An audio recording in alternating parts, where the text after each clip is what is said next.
ঈদের দিন সকালবেলা যদি এরকম চিকেন চাপ আর পোলাও থাকে আর কি কিছু লাগবে? বাড়িতে যদি কোনো আত্মীয় আসে তাকেও আপনারা এই চিকেন চাপ আর পোলাও সার্ভ করতে পারেন। দুর্দান্ত খেতে হয়। প্লিজ একবার হলেও এই চিকেন চাপ আর পোলাও আপনারা বাড়িতে ট্রাই করবেন। ঈদের দিন সকালবেলা খুবই ব্যস্ততার মধ্যে যাই। খুব সহজে চিকেন চাপ আর এই পোলাওটা হয়ে যায়, কিন্তু আপনারা একবার হলেও ট্রাই করলে এই চিকেন চাপ আর পোলাওটা আমি কেমন করে বানিয়েছি তাহলে ফুল ভিডিওটা আপনারা দেখতে থাকুন। স্কিপ না করে কিন্তু ফুল ভিডিওটা আপনারা দেখুন যে আমি চিকেন চাপ আর পোলাওটা কেমন করে বানিয়েছি। আসসালামাইকুম, পিঙ্কিস কিচেনে সবকে ওয়েলকাম। আবার চলে এলাম দুর্দান্ত একটা রেসিপি নিয়ে।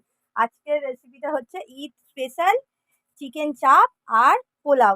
তাহলে চিকেন চাপ আর পোলাওয়ের জন্য আমি কি কি নিয়েছি তাহলে দেখে নিই। ফার্স্টে আমি নিয়েছি এখানে 500 গ্রাম বাসমতি রাইস, যেটা আমি আধা ঘন্টা আগে ভিজিয়ে রেখে দেবো। তাহলে চলুন আমরা জল দিয়ে চালটাকে ভালো করে ধুয়ে নিই। চালটাকে কিন্তু ভালো করে ধুতে হবে। এবার চালটাকে আমরা জল দিয়ে ভিজুত দিয়ে রেখে দেবো। এটাকে এবার আধা ঘন্টা আমরা জলে ভিজিয়ে রেখে দেবো। তাহলে চলুন আমরা এবার চিকেনটাকে ম্যারিনেশন করে নিই। এখানে আমি 500 গ্রাম চিকেন নিয়েছি। আপনারা চাইলে চিকেনের পিসটা ছোট বড় করে নিতে পারেন। কাজু বাদাম, চারমগজ আর পোস্ত আছে। এবার এই তিনটেকে আমি মিক্সিতে ভালো করে পেস্ট করে নেব। তাহলে মিক্সিতে পেস্ট করে ফিরে আসি। চিকেন ম্যারিনেশনের জন্য আমি কিছু মশলা দিয়ে দেবো। এখানে দিয়ে দেবো পেঁয়াজ বাটা। এখানে পেঁয়াজ বাটা দিয়ে দিলাম। আর যে আমি পোস্ত, চারমগজ আর কাজু বাদাম বেটে রেখেছিলাম ওটাও এর মধ্যে অ্যাড করে দেবো।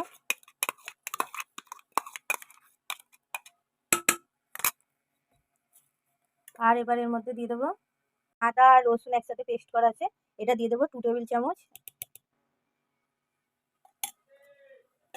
আমি দিয়ে দেবো লঙ্কার গুঁড়ো। এর মধ্যে কিন্তু আমি হলুদ ব্যবহার করব না, ওই জন্য একটু লঙ্কার গুঁড়োটা একটু বেশি করেই দেবো।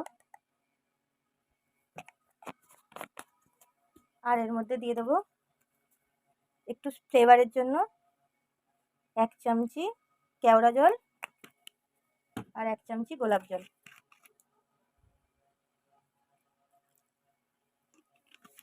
আর দিয়ে দেবো এর মধ্যে কিছুটা সাদা তেল। উপকরণ একসাথে আমরা মাখিয়ে নেব।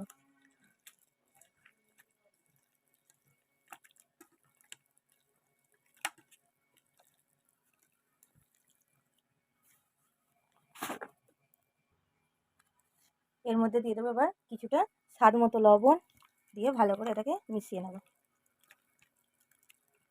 ভালো করে কিন্তু চিকেনের সাথে এটাকে ভালো করে মেশাতে হবে।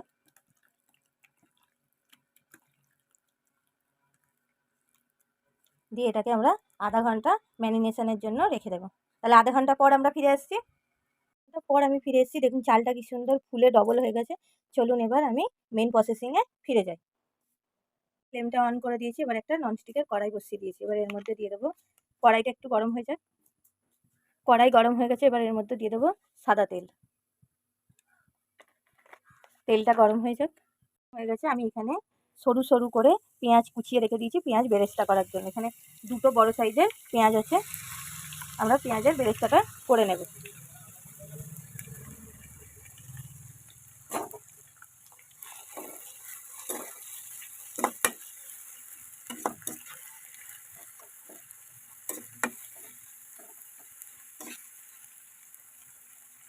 বাদামি কালার এসে গেছে। আর একটু বাদামি বাদামি করে নেব, যেরকম আমরা পেঁয়াজের বেরেস্তা বানাই।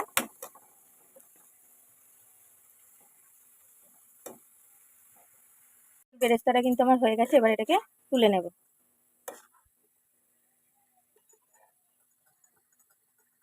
ফ্লেমটা অন করে দিলাম। আর ওই একই তেলের মধ্যে আমি দিয়ে দেবো এখানে 2 চামচ ঘি। ঘি ছাড়া কিন্তু পোলাও পুরোটাই অসম্পূর্ণ। যত ঘি দেবেন পোলাওয়ের টেস্ট কিন্তু তত বেড়ে যাবে। আমি এখানে 3 টেবিল চামচ ঘি দিলাম। কিছু গোটা মশলা দিয়ে দেবো। এর মধ্যে এলাচ, দারচিনি, লং আর তেজপাতা এর মধ্যে দিয়ে দিলাম। আপনারা চাইলে কাজু বাদাম কিশমিশও দিতে পারেন, বাট আমি দেবো না।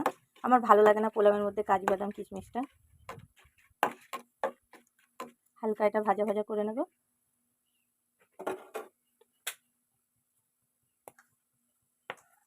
এবার আমি ওর মধ্যে চালটা দিয়ে দেবো। আমি চালটার কিন্তু আগে থাকতে জল ঝরিয়ে রেখে দিয়েছি। এবার এর মধ্যে এটা দিয়ে দেবো। এবার আমি ঘিয়ের মধ্যে ভালো করে একটু ভাজা ভাজা করে নেব। চাল কিন্তু যত ভাজবেন তত কিন্তু ঝরঝরে হবে। এই স্টেপটা আপনারা কিন্তু ফলো করবেন। এটা হচ্ছে একটা ইম্পর্টেন্ট স্টেপ। যত আপনারা ঘি বা তেলের মধ্যে চালটাকে ভেজে আপনারা পোলাও করবেন তত কিন্তু পোলাওটা ঝরঝরে হবে।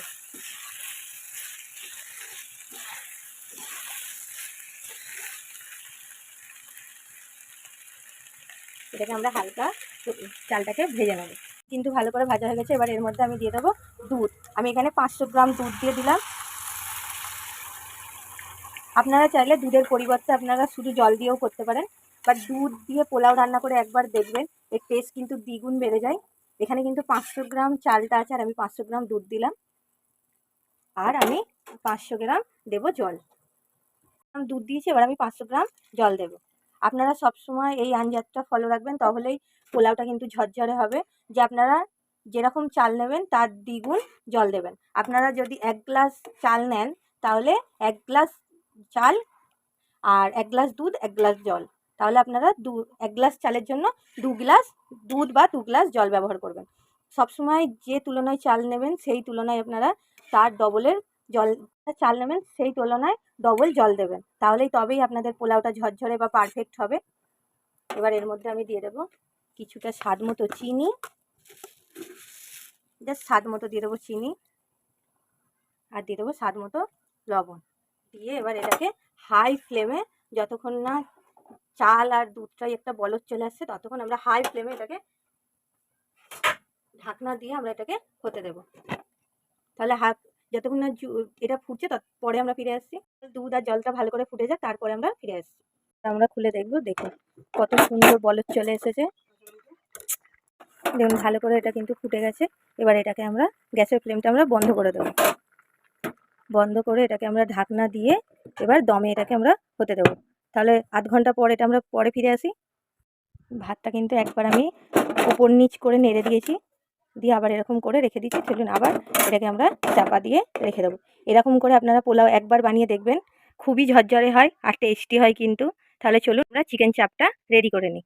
এর জন্য আমি একটা কড়াই বসিয়ে দিয়েছি আর গ্যাসের ফ্লেমটা আমি অন করে দিয়েছি। এবার এর মধ্যে দিয়ে দেবো সাদা তেল। একটু বেশি করেই সাদা তেলটা দেবো, ডুবো তেলে এটাকে ভাজতে হবে। ভালো করে গরম হয়ে গেছে, আমরা এবার চিকেন কটা ভেজে নেব। আমি কিন্তু চিকেনের মশলাটা কিন্তু চিকেন থেকে ঝেড়ে নিয়ে শুধু চিকেনটাকে ভাজছি, মশলাটা কিন্তু আমি দেবো না। এরকম ঝেড়ে ঝেড়ে কিন্তু শুধু চিকেনটাকেই আমি ভাজবো। অল্প অল্প করে চিকেনটাকে দিয়ে আমরা ভালো করে ভেজে নেব। ভালো করে লাল লাল করে কিন্তু চিকেনটাকে ভাজতে হবে।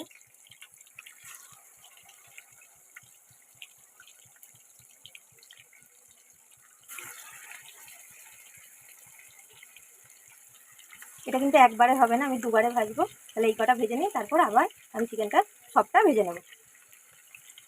কিন্তু এবার উল্টে উল্টে ভালো করে ভেজে নেব।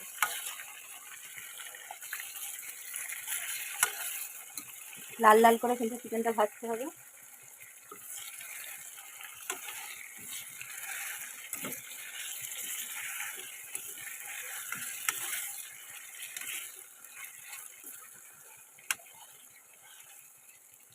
লাল লাল করে চিকেনটাকে ভেজে নেব। লাল লাল করে ভাজা হয়ে গেছে, এবার এটাকে তুলে নেব। চিকেনগুলো সব তুলে নেব।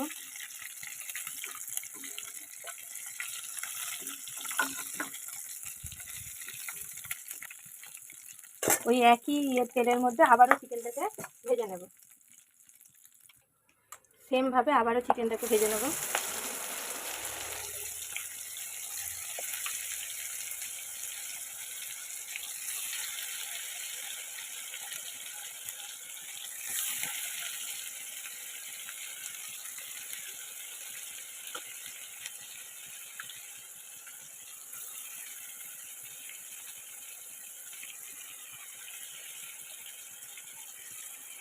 সব চিকেনগুলো আমি দিয়ে দিচ্ছি, এবার এইটাকেও সেমভাবে ভেজে নেব।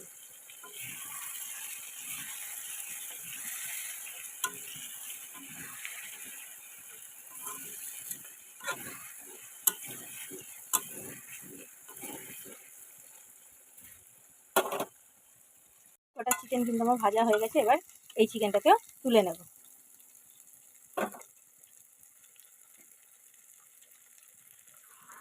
তুলে নেব।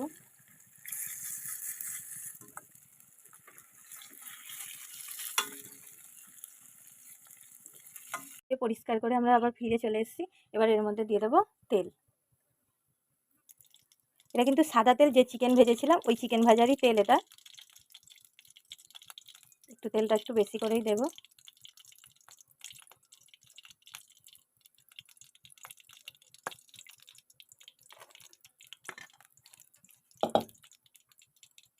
এবার এর মধ্যে আমি দিয়ে দেবো 2 চামচ ঘি। আপনারা পুরো চিকেন চাপটা পুরো ঘি দিয়েও বানাতে পারেন, বা এরকম ঘি আর তেল মিক্স করেও করতে পারেন। পুরো ঘি দিয়ে বানালেও কিন্তু টেস্টটা কিন্তু আরও বেড়ে যাবে, বাট আমি ঘি আর তেল দিয়েই করলাম। ঘি আর তেল কিন্তু ভালো করে মেল্ট হয়ে গেছে। এবার যে মশলাটা আমরা চিকেন থেকে ঝেড়ে ঝেড়ে রেখে দিয়েছিলাম, এবার ওইটা এর সাথে মিশিয়ে দেবো।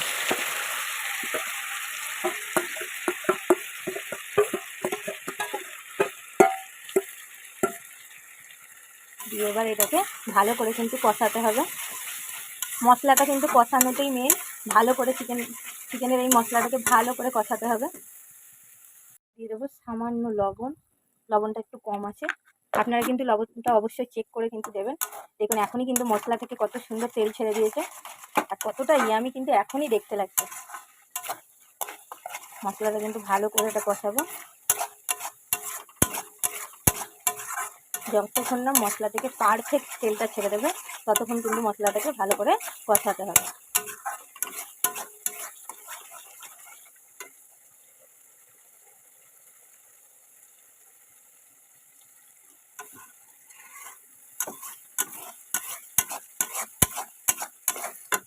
মশলা থেকে কিন্তু কত সুন্দর তেল ছেড়ে দিয়েছে। এবার আমি চিকেনটা মিশিয়ে দেবো। যে চিকেনটা আমরা ভেজে রেখেছিলাম সেটা এবার এর সাথে অ্যাড করে দেবো।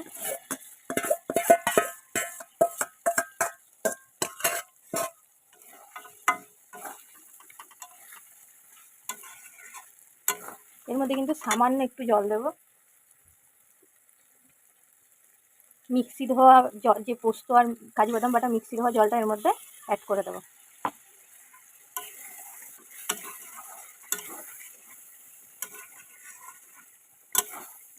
দিয়ে এবার এটাকে লো ফ্লেমে কিছুক্ষণ হতে দেবো। এবার এটাকে চাপা দিয়ে 2 মিনিট পর ফিরে আসছি। আমরা কিছুটা গোলাপ জল আর একটু জর্দা মিক্স করে রেখে দেবো। গোলাপ পানি আর একটু ফুড কালার দেবো। আপনারা চাইলে নাও ব্যবহার করতে পারেন, আপনারা এমনি প্লেন সাদা পোলাও রাখতে পারেন। আমি একটু ফুড কালার দিলাম যাতে দেখতে ভালো লাগে।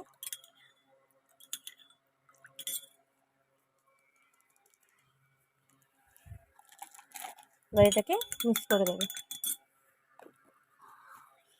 চলুন তাহলে ভাতটার কি অবস্থা আমরা একটু দেখি। ওটা ঝরঝরে কিন্তু হয়েছে, এটা কিন্তু ঠান্ডা হয়ে যাওয়ার পর আরও কিন্তু ঝরঝরে হবে। এবার এর মধ্যে আমরা এই যে গোলাপ জল আর যে ফুড কালারটা আমরা ব্যবহার করেছি ওইটাকে এবার এর সাথে মিশিয়ে দেবো।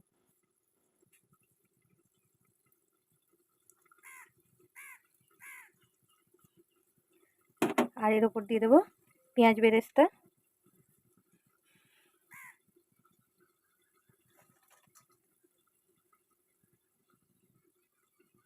দিয়ে এবার এটাকে কিছুক্ষণ আমরা দমে হতে দেবো, দিয়ে তারপর ফিরে আসছি। তাহলে চলুন দেখি চিকেনটা এবার আমরা করি। আপনারা খুলে দেখবো। এটা কিন্তু আমার অলমোস্ট রেডি। দেখুন কতটা ইয়ামি একটা কালার এসছে, আর কত সুন্দর দেখতে, আর যেমন সুন্দর দেখতে কিন্তু খেতেও কিন্তু দুর্দান্ত হয়। আপনারা প্লিজ একবার হলেও এটা ট্রাই করবেন। ঈদের দিন আপনার সকালবেলা এই পোলাও আর চিকেন চাপের রেসিপিটা কিন্তু রাখতেই পারেন। খুব তাড়াতাড়ি কিন্তু হয়ে যায় আর খেতেও দুর্দান্ত হয়। তাহলে চলুন গ্যাসের ফ্লেমটা আমি এবার বন্ধ করে দিই। এটা কিন্তু এবার হয়ে গেছে। গ্যাসের ফ্লেমটা বন্ধ করে দিয়ে আমরা 10 মিনিট এটাকে রেস্টে রেখে সার্ভ করে ফিরে আসছি। পোলাওটা আর চিকেন চাপটা দেখুন আমি সার্ভ করে ফিরে এসেছি। কতটা ইয়ামি দেখতে, আর দেখতে যেমন ইয়ামি খেতেও কিন্তু দুর্দান্ত হয়। আপনাদেরকে আমি কাছ থেকে একবার দেখাচ্ছি দেখুন। আর পোলাওটা আপনারা দেখে বুঝতেই পারছেন যে কতটা ঝরঝরে হয়েছে পোলাওটা। চাপের কম্বিনেশন তো আপনারা জানেন যে পোলাওয়ের সাথে চিকেন চাপের কম্বিনেশনটা কতটা দুর্দান্ত লাগে। দেখুন চিকেন পোলাওটা আমি আপনাদেরকে দেখাচ্ছি। দেখুন কতটা ঝরঝরে হয়েছে পোলাওটা।